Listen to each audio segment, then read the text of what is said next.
once. Don't kill me!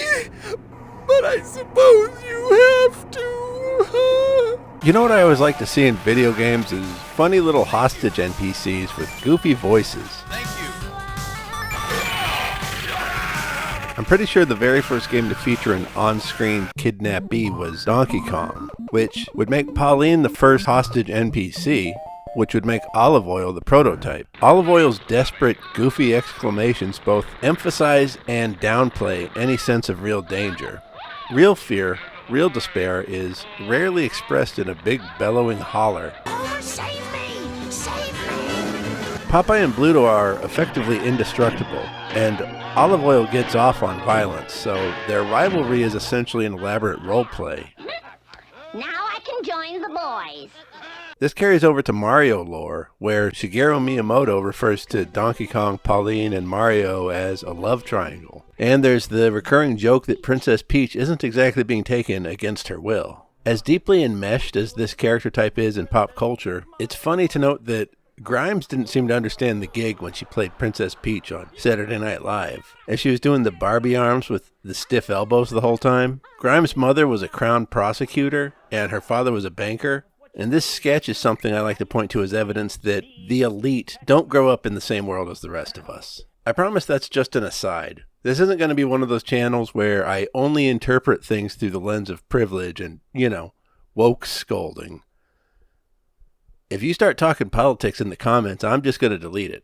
God Hand has probably my favorite goofy little hostage NPCs. The game's BDSM themes aren't just there because leather straps and buckles look cool on the bad guys. It's fundamental to the game that it's exactly as punishing as you want it to be. Hitting a roulette move or unleashing the God Hand is like saying your safe word. And if you're a bad enough dude to make it to the end without using your supers, you get to keep this kick me sign on your back. Check your back, smartass. Son of a bitch! The game came out before achievements were commonplace, and it's worth noting that the PlayStation 3 port of the game doesn't include any trophies. It's fundamental to the design ethos of the game that the only reward for doing it the hard way is knowing that you can do it the hard way. I promise I'm not going to interpret everything through a psychosexual perspective either. I know how it is with these video essayists. They come out of college with a useless degree, and when all you've got is a hammer, everything looks like a comment on the male gaze as it pertains to genre filmmaking in the 1970s.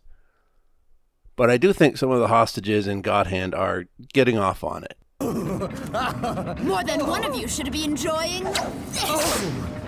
I like the hostages in Metal Wolf Chaos too. Saving them is optional, and they're kept in these little cages so you don't have to look them in the eye and feel guilty about it if you don't have time, or if you blow them up because you forgot to bring any small caliber weapons. The best of these little guys are the musicians who do a little guitar solo for you when you rescue them. Mr. President, now the POW can be safely liberated. The little naked cowboys and Rising Sand, Samurai Gunman, they're great too. Their cries of are seared in my memory. This is one of those games that's hard to defend as being a really good game, but I've always been a big fan of it. There's so much here that seems to have laid the groundwork for PS2 action games. Like Zan, a badass goofball who provides his own comic relief. He feels like a first draft of characters like Gene and Dante. And God Hand's pseudo Wild West setting feels like an upscaled version of Rising Zan's. The hostage NPCs have a lot in common too. What I like about hostage characters is how they make your character's heroism literal and immediately apparent. What I like about goofy little hostage characters with funny voices is they don't make you feel all sad, like in a lot of high-definition games where you're rescuing characters who bear clear, unfunny signs of torture and abuse. Not to say I don't respect what they're doing there, or that video games always have to be lighthearted, but there's some kind of magic in the cartoon iconography of early video games. Olive Oil is having fun being kidnapped. Paz Ortega is not. Cartoons are as immediate as the written word, and like the written word, they're far less visceral than what they represent, even when they lean towards realism.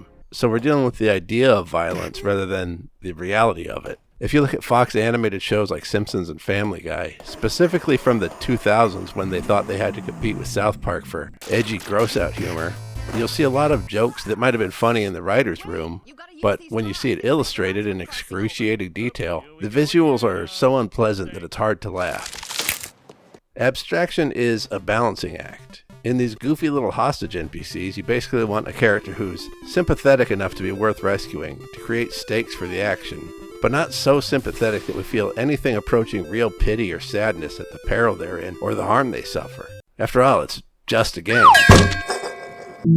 I bet you can't hit the subscribe button before this video ends.